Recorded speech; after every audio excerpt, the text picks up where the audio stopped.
Este congresso foi um grande momento de debate, o primeiro certamente na sociedade portuguesa com este impacto, mas nós precisamos de continuar a discutir, não é? O marxismo tem que ser uma ciência viva, adaptada à realidade atual.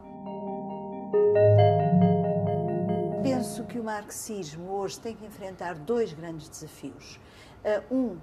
Que é dar respostas às questões que ficaram por resolver nos anos 60 e 70 perante as correntes radicais do feminismo, não é? Aliás, uma dessas feministas, Heidi Hartmann, dizia que tinha existido um casamento mal sucedido entre o feminismo e o marxismo e que era necessário um reencontro. Pois bem, é desse reencontro que nós necessitamos e para isso é preciso debater, é preciso aprofundar essas questões que ficaram por resolver, como as questões da reprodução e outras, mas também encarar o momento atual. E no momento atual, eu penso que nós precisamos de uma corrente política, feminista, de esquerda, forte, que possa retirar o campo ao feminismo liberal e neoliberal, portanto, a toda a institucionalização que está feita do feminismo, ou seja, os Estados absorveram o discurso feminista, não é? A igualdade é o discurso politicamente correto hoje perante todos os governantes, não só portugueses como da União Europeia. Portanto, nós precisamos de perceber como é que o feminismo pode criar movimento próprio, com agenda política própria, não se fechando ao debate, mesmo às teorias pós-modernas que precisa de enfrentar e de ver, efetivamente, como é que o marxismo pode hoje dar contributos para esta corrente política de esquerda dos feminismos. Os estragos que o dogmatismo trouxe relativamente ao marxismo acabaram por ter reflexos muito diretos na forma como o feminismo foi visto. E embora algumas feministas socialistas marxistas, como Juliette Mitchell, Sheila Robotham, Eisenstein, tentaram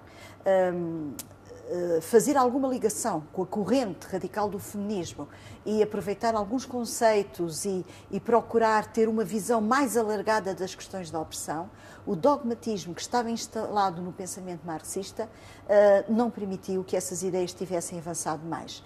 E nós hoje ainda sofremos as consequências no campo feminista desta visão dogmática do marxismo que é preciso deitar fora e é preciso regressar a Marx e é preciso também novas formulações, novos desafios perante o pensamento moderno e pós-moderno. Nós creio que precisamos de perceber melhor como se articulam com a dominação capitalista as contradições no campo do sexismo, da homofobia, do racismo. Precisamos de uma maior ligação internacionalista, não só a redes feministas mundiais, como a Marcha Mundial de Mulheres e outras redes feministas europeias. Precisamos também de olhar muito bem os problemas das mulheres, das classes trabalhadoras, das imigrantes, como é que nós vamos combinar as outras formas de opressão com a componente feminista. Isto tem que ser dado de uma forma, tem que ser visto de uma forma muito real, não só em termos do pensamento, como em termos da ação. Não digo que o feminismo seja uma elite, não é?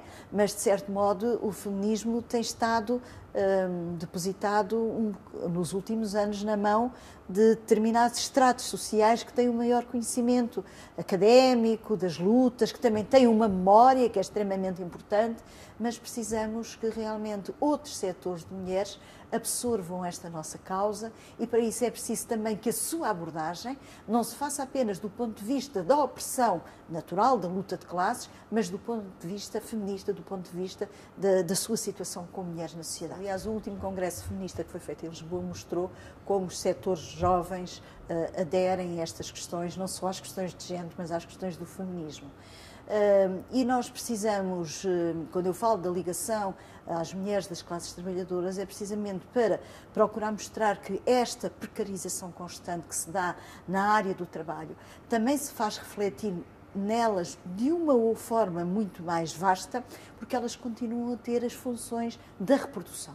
Não é? Ou seja, o papel das mulheres como fazedoras do lar, ou melhor dizendo, acumulando todas essas duplas e triplas jornadas de trabalho, faz com que o próprio capitalismo se aproveite dessa mão de obra que não é paga, não é? No sentido, mas que produz bens úteis, porque faz a reprodução da própria força de trabalho, no sentido de que elas, ao entrarem no mercado de trabalho e colocarem-se numa perspectiva mais emancipacionista, na medida em que ganham maior independência, porque se ligam também a outros setores profissionais, porque ganham maior afirmação delas próprias. O certo é que a reprodução da força de trabalho continua, apesar dos avanços nesta sociedade, e não podemos dizer que não existiram avanços, porque existiram, a cair sobre os ombros delas. Não é por acaso que as jovens universitárias, e há estudos que foram feitos na Universidade do Minho, por exemplo, saem com classificações até superiores às dos seus colegas. No entanto, quando procuram emprego, a mentalidade existente na sociedade é que é ela que lhe caberá as tarefas da reprodução, ou seja, do cuidar dos filhos. E por isso, certamente não se investe tanto num quadro jovem que é mulher, como se poderá investir num quadro que é homem. Aliás, é às raparigas que se costuma perguntar: namora? Vai casar? Pensa ter filhos? Essa pergunta nunca será colocada a um jovem. Então, há uma reprodução da divisão sexual do trabalho na família, como na mentalidade dos empresários, na sociedade, e isso vai afetar as jovens, quando elas querem uma carreira profissional, quando querem casar, quando querem ter filhos.